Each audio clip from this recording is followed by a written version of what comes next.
Now, we're going to take up one more problem, the problem number 42.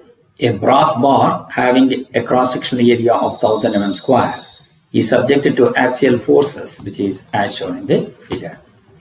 Determine the total elongation of bar if E equals 105 GPa.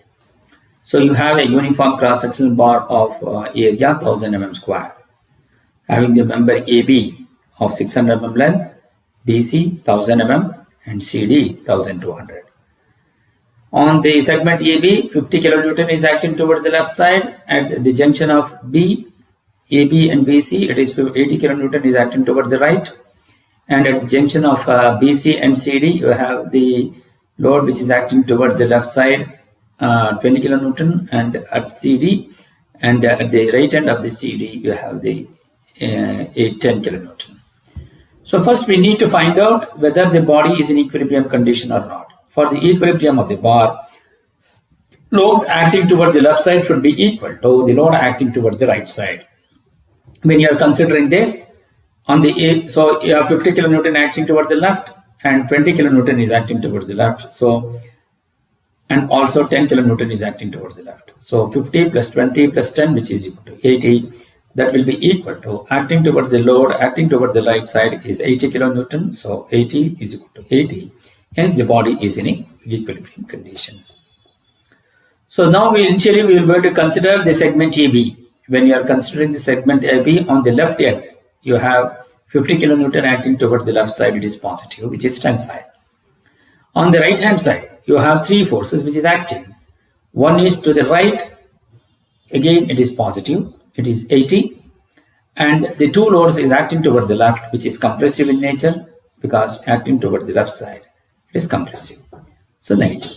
So 80 minus 20 minus 10, it will be equal to 50 acting toward the right side. So now the bar AB is in equilibrium condition because on the left hand side is also it is 50, on the right hand side is also equal to 50.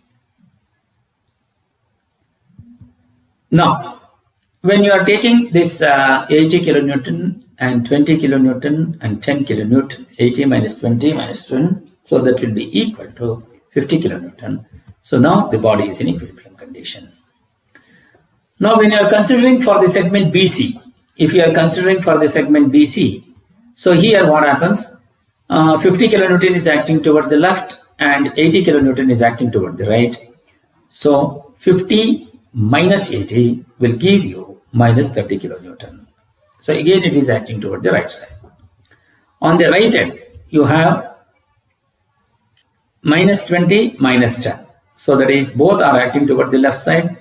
So 20 and 10. So minus 20 minus 10 is equal to minus 30 kilonewton. So BC will be in compression. So you can see BC, the load acting toward the negative because the load acting toward the right, which is 30 kilonewton on the left hand, and on the right hand also the load acting toward the left side because it is in compression, 30 kilonewton. So BC is the member having 1000 mm square because uniform cross-sectional area, the length is 1000. Now when you are considering for the last one, that is the segment CD, you have 10 kilonewton which is acting toward the left side. So that is in compression. So naturally you should have 50 on the left, which is plus 50, minus 80 and plus 20. So it will be 70 minus 80, which is equal to minus 10. Again, that is also in compression. Minus 50 minus 80 plus 20, which is minus 10 kilonewton. So on this side is also 10 kilonewton towards the left side. So both will be under compression. So this is how we will be able to analyze this on the free body diagram. Now we will try to solve the problem. So the total deformation of the bar, which is delta L, will be equal to elongation of the segment EB, which is delta L1, plus contraction of the segment BC, which is delta L2, plus contraction of segment CD, which is delta L3. So elongation of the segment 1, that is delta L1, will be equal to P into L1 by A1 into E.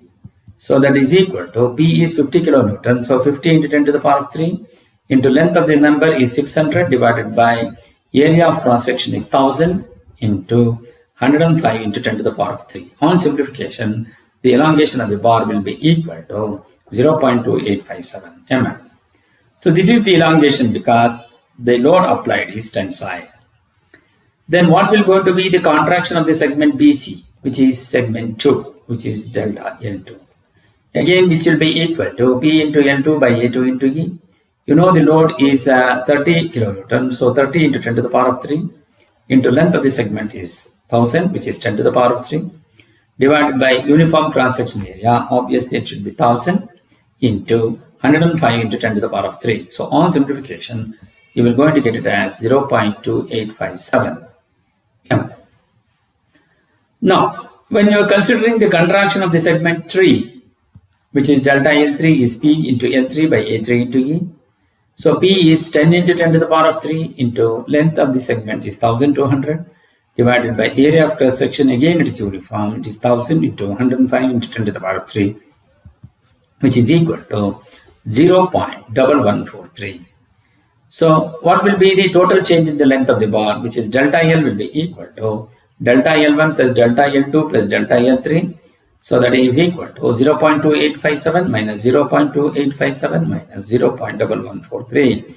So the answer is minus 0.1143 mm. Therefore, the total change in the length of the bar is 0.1143. Since it is the negative sign indicates that it is compressive in nature. So this is how the contraction. So this is how you will be able to solve this particular problem. So now we are going to take up one more problem. A stepped bar of steel held between two supports, which is as shown in the figure. A stepped bar of steel held between two supports, as shown in the figure, is subjected to loads P1 is equal to 80 kilonewton, P2 is equal to 60 kilonewton. Find the reactions developed at the ends of A and B. As we know that this is the segment 1, with one end is fixed here. Since the loads are applied to the right side, so in order to keep it in equilibrium condition, RA will be acting toward the left side. Similarly, when you are acting this, so in order to keep this body in equilibrium condition, so RB will be going to be acting toward the left side. Then let RA and RB be the reactions. Now the end reaction will be as shown in the figures. For the equilibrium of the bar, load acting towards the left or the right side must be equal to the load acting toward the left side. So that is, load acting towards the right is P1 plus P2 will be equal to the load acting towards the left side will be equal to RA plus RB.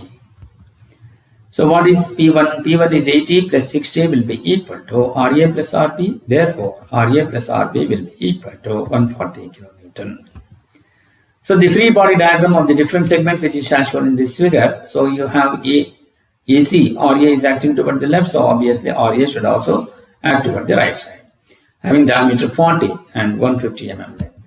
When you are considering CD, again 80 minus RA and this on the compressive nature, and this is also 80 minus RA, which is also on the compressive nature.